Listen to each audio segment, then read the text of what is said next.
Chris Christie's troubles were easy pickings for late-night comics. One thing he said did seem a little bit fishy to me.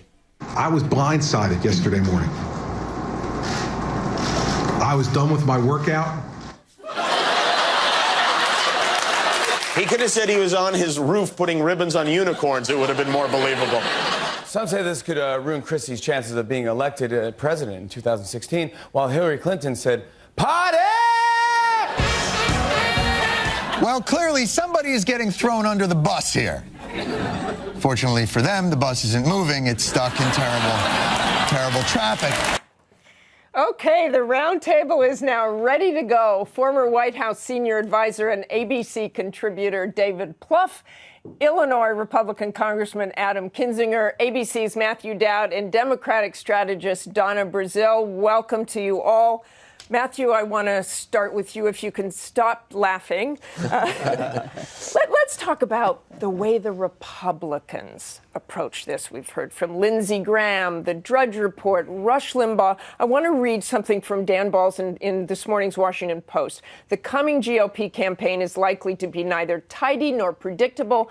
A power struggle is underway between the party's establishment and insurgent wings, meaning the business elite and the populist Tea Party factions. So what do you see as the fallout for the Republicans from Chris Christie? What happened? Well, that's exactly why the importance of this, I think, has been raised so much, because this is uncharted territory for Republicans. They normally are lined up behind somebody, a dominant candidate that is coming in, that has all the money, that's going to be the nominee. It's been that way for 50, 60, 70 years. We now are in a situation in a nominating process that the Republicans are faced with where they don't have a leading candidate. But the only one that was a preseason favorite in all of this was Chris Christie. He was the preseason favorite that could bridge the divide, that could work between the two opposing parts of the Republican Party, that could attract moderates. And they were so, but we're in this uncharted territory, and Chris Christie was the lighthouse that everybody could go to a safe harbor to. And now that's a question mark in people's minds. And so I think there's right now, among a lot of Republicans, there is a search. They have a tremendous opportunity, Martha. Republicans have a tremendous, this is an election that Republicans, if you look at historical patterns, should win the presidency in 2016, if you look at historical patterns.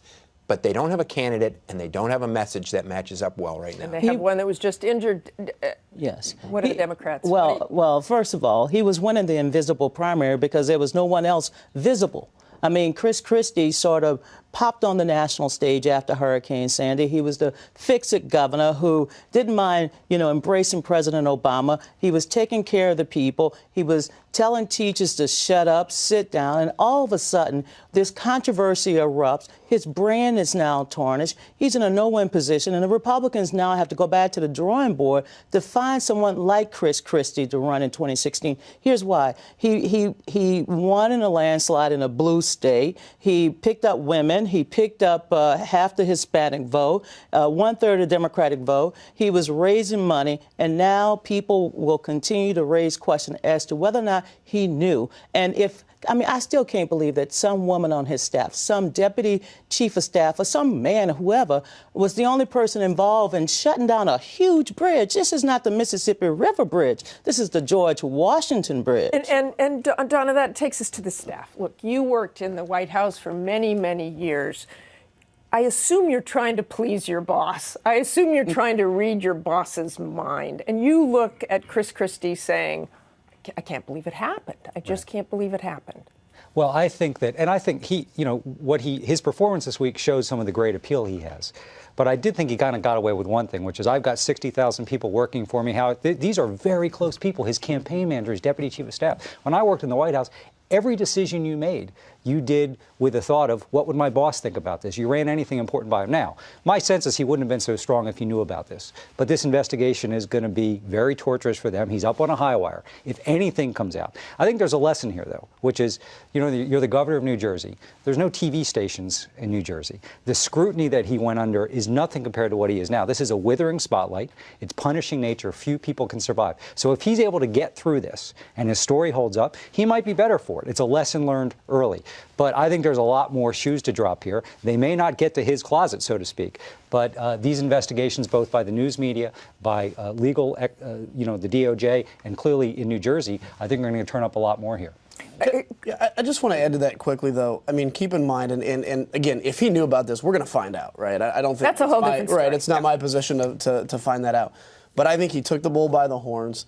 He's held people accountable. He fired people. And I think it is a very big difference than how this administration's handled a lot of things that have happened, whether it's IRS, whether it's Benghazi, whether it's you can keep your health insurance if you want it.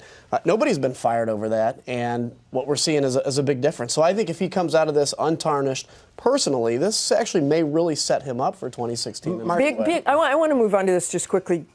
Big story this week that went away pretty quickly, and that's the publication of the book by Robert Gates, the defense secretary. I think he's the first defense secretary in history to write about a sitting president. But he also wrote about a couple of other people, speaking of 2016. He said about Joe Biden and Hillary Clinton. First of all, Joe Biden. I think he has been wrong on nearly every major foreign policy and national security issue over the past 4 decades. On Hillary. Hillary told the president that her opposition to the 2007 surge in Iraq had been political because she was facing him in the Iowa primary. That offended Secretary Gates enormously. Pretty strong accusations. What does this do for the race for Biden and? Well, you know, if you read the book in its entirety, and I've read only excerpts. I've read most of it. All right. Well, I mean, I still think he makes some good policy statements that he agreed with the president on. In fact, he agreed with the vice president on the policy in Libya and agreed with Clinton on some things. So he makes a lot of personal statements about these individuals. But you know what I didn't find in the excerpts? I didn't find any insight into national security. Some of the toughest decisions. This guy served at a time when we were embroiled in 2 wars, from 2006 to 2011. And to come out with a book with some petty vindictive things, I don't know. It's a long book. Does it change the race at all? Well, first of all, I'm not a fan of these kind of books anyway. I'm a fan of books that basically sort of add value to the sort of history and all that. I think these tell-all books that come out in the midst of an administration, and now people have the total right to do these kind of books. I don't think it's helpful on either side of the aisle for books to be written in the midst of a presidency. It's fine, write it afterwards.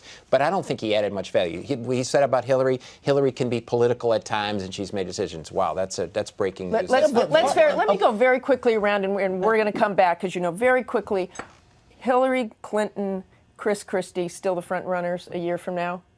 Sure, but, you know, there's basically 50 lifetimes between now and then, so a lot's going to change. Everything he said, but I would actually put Jeb Bush as a potential front runner, too. I think the more he gets out, the more people are going to like what he has to say. I predict that a year from now, we're going to be talking about another candidate, some other candidate that has lit the fire in either party. Donna. I agree with Matt for a change. Okay, we'll go back and see those in a year.